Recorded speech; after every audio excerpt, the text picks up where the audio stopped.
Good afternoon. My name is Tim Vermillion. I'm the City Forester in the City of Norman.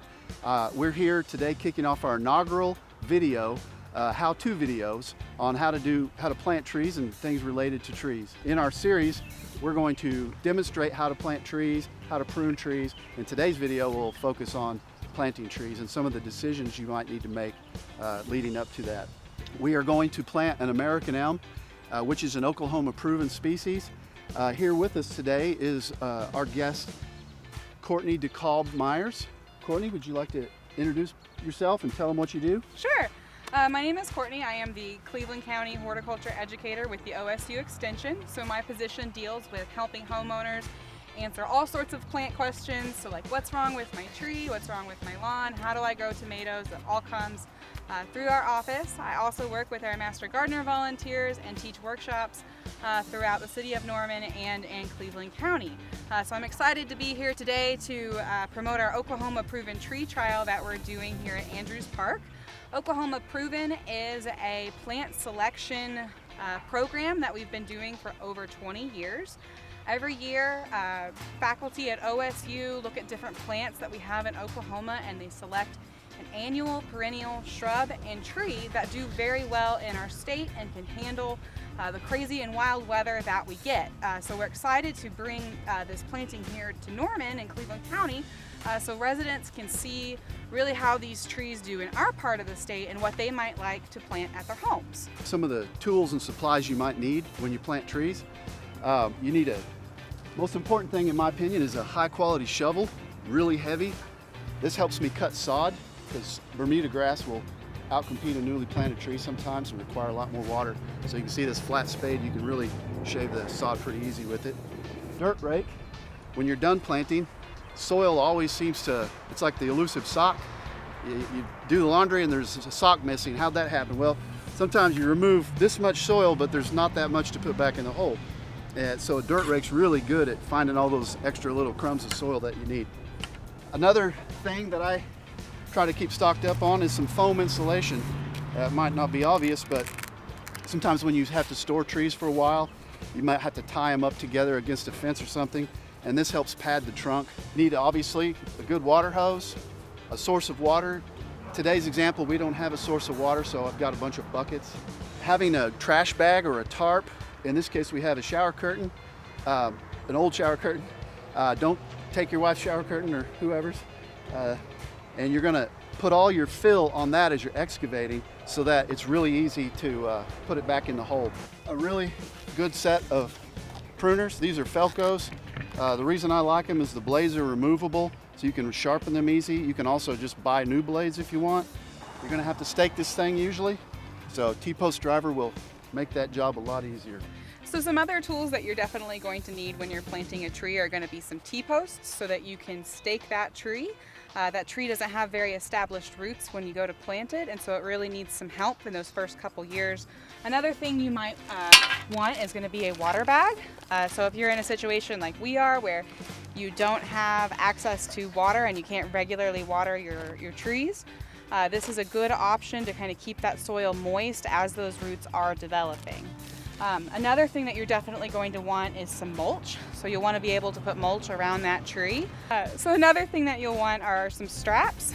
This really prevents the wire from the tree. You don't want that. That'll girdle the tree. So this really provides more of a soft kind of barrier and is not as abrasive against that tree when you stake it up.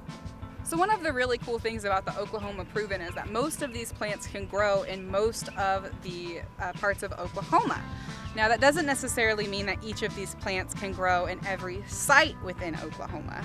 Tim, do you want to talk a little bit about site selection for these trees? Site selection is important because, you know, across just this part of Norman, there are areas with heavy clay, there are areas with extremely well-drained soils. So one of the things I like to do is find soils that are very, very well drained.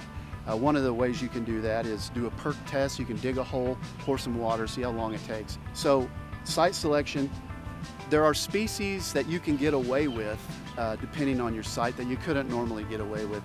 Some people can plant very delicate things in full sun if your soils are right. So it's really important to check your site and your soil drainage if you want to color outside the lines as far as, you know, tree selection. With Oklahoma Proven, we're trying to take a lot of that guesswork out and show you how great Oklahoma Provens do in all counties, but also how to select a site. So, like I said, look for your neighboring trees. How are they doing? What species are they doing? Look at aspect. Look at, are there power lines above? Do not plant underneath power lines unless it's a low-growing variety. I have a list of those if you need them. Also, how are your neighbors going to be affected if you plant, let's say, a female cottonwood? Your neighbor have a swimming pool, you might take that into consideration because it's going to, you know, cause them a lot of extra work. But usually I think how tree planting happens is, let's go to Lowe's and get a tree on a whim.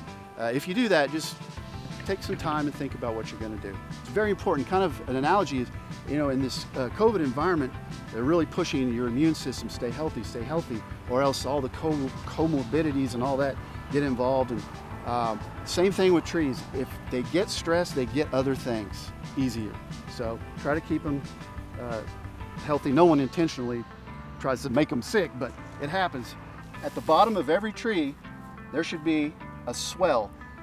Trees don't grow out of the ground like a telephone pole unless they're planted too deep. So when you plant a tree, you're going to want, this is a rudimentary fact for all plants, all trees I mean, always want that root flare slightly exposed, just level right there. Tractors and whatnot drive up and down the rows, and over 3 or 4 years, soil can get mounded up on this. So, you know, everyone says plant it level with the soil that it came with to get rid of that soil so you can see the root flare. You always want to plant at that spot there, that depth. Pruning on a newly planted tree, you just want to remove crossing branches, branches that got broke. See, this rubbed on the fence. But you really only just want to prune out crossing branches or broken branches, not too much, because you want as much of these salesmen collecting sunlight as possible when it's trying to establish itself. There's a thing called a root-shoot ratio, and it's a source of a lot of arguments among tree people, but I'm a proponent of not pruning too much when it's young. Also, don't prune the lower branches off. It looks good at the nursery, but those lower branches, they translocate some of their stored energy to that part of the tree. And the lower branches, Carl Whitcomb, famous professor and awesome plantsman, he's indicated that studies show that the lower branches put the carbohydrates back down into the root system. So wait until they get finger-sized before you prune off the lower branches. To continue with the immune system analogy a little bit, Tim was talking about how insects really like to go after trees that are stressed. It's the same thing with us. So when considering the root system after you plant your tree, it's sort of a similar thing. You have to keep it watered, you have to make sure there are adequate nutrients as you plant your tree.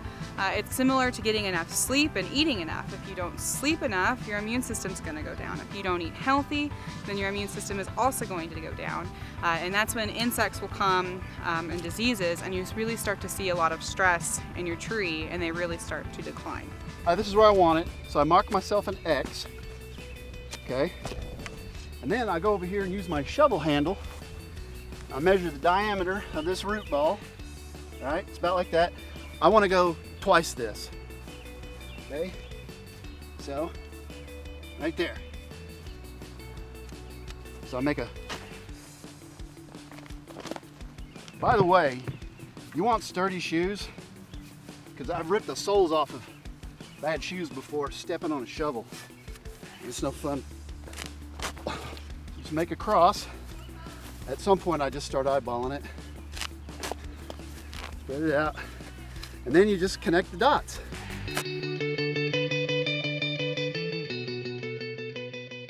Just like you're cutting up a pie. And then you just strip out the sod and set the sod off to the side. And you need to shake out this dirt because you need it for your water wells. We'll finish doing this, and when we return, we'll start digging the hole.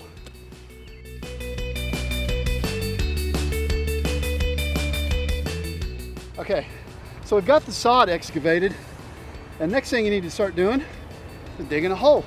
I have my tarp laid out here, and a trick a guy showed me, rather than just going in here and digging, you start at the edge and you try to bury the shovel as deep as you can. And you take out a piece. It especially works in really clay soils, so you can tell how great this is. And then you just shave pieces off. So you kind of got an open hole, and you just keep shaving it. Find your root flare where it swells a little bit, and that's what you want to be just slightly exposed. Eyeball that flare. So look, we only have to go that deep, all right? So we'll get that done here in a few minutes and return back to you. One of the ways you know you're done digging is when you get to the right depth. So I've measured my depth, and you can lay a shovel over the hole and eyeball it. I'm that much too high. I got a little bit more to go. Sometimes the bottom of the root ball will crack or fall off. So then you have to add soil back and put the tree in there and see if it's at the right height. So it's never clear cut when you're planting trees. There are so many ways to plant trees. Courtney probably has her preferred method. This is my method, the way I'm doing it. But the rudiments are the same, and that is to keep the root flare visible and don't put soil on top of the tree. You don't put soil on top of this when you plant it.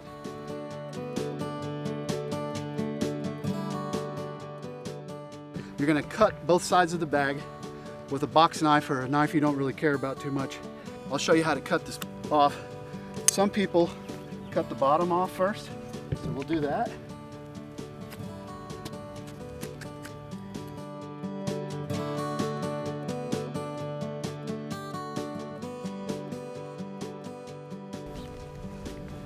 That look good? And so what I do is I fill it up about halfway, and then I put a little water in there to settle any air pockets, not too much. You don't want it to get mucky yet. Don't rely on sprinklers to establish a tree. Put a hose right here for the first 9 days, according to Dr. Wickham, one of his books. The containers take about 9 days to tack into the soil if conditions are right.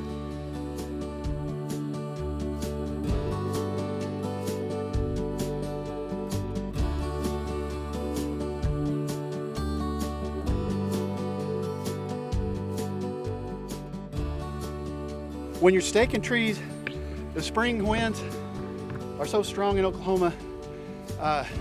If you just had a stake on the north and south side, you've only got one stake helping.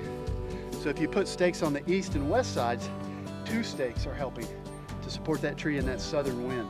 You want these little notches facing out so that the ropes and things have, whatever you use has somewhere to hold on to. So you want to keep your trees staked for at least a year. This gives time for the tree's roots to establish and really be able to anchor it down. So right now it needs a little bit of help because you saw how small that root ball it was and how tall this is. So we want those roots to grow out to establish. You don't want to keep these on too long. You know, we've got our arbor ties on, we've got it wired, and that tree's going to start growing. It's going to start getting bigger. And as it does, it's going to grow into this stuff. So as it gets larger, you want to remove that so that it does not grow into it and kind of choke out the tree over time. So usually about a year will be a good recommendation for how long to leave your tree staked. Maybe you can put a note in your phone or put it on your calendar. That way you remember to do it and you don't leave that tree staked up too long. So now that we're complete getting one side done, we'll do the same to the other and we'll be finished after we water and mulch and put the trunk protector. More can be done to save trees in Norman, young trees, by using a weed eater protector. So we've got our tree planted, our tree staked, and now we want to mulch around the base of the tree. We talked a little bit about this earlier, but just again, mulch is really good at keeping that soil insulated, kind of keeps it insulated from fluctuations of temperatures and also fluctuations of moisture. So, you know, out here we don't have an access to water, so with this mulch it really holds that moisture in longer and we don't maybe have to come out quite as often or as regularly to keep this water. Generally, 1.5 to 2 inches will do the trick, but any higher and you might have some issues, again, with those roots growing up in there, or diseases or fungal harboring in that mulch. Using things like plastic mulch or rocks are generally not recommended because they're not going to break down and they're not going to add any organic matter back to the soil. My rule of thumb is a 5-gallon tree that you get at box stores, 5-10 gallons a week max. A couple of these buckets, you'll be good to go. Thank you for watching our video, and thank you to Courtney from the OSU Extension Office in Cleveland County for helping. She answered the call with about 10 minutes notice. I was so pleased that she could help us. And in this time of COVID, it's kind of hard to plant trees and stay 6 feet apart. We tried our best. This is a Lewis and Clark Elm, American Elm, Ulmus Americana. Look it up on Google. I think you'll like it, and tell nurseries that you want to buy it so they'll start ordering it, please. Tim, thank you for having me today. I really look forward to what this comes to fruition over the next 10 years, to see all these Oklahoma proven trees out here in Norman and Cleveland County.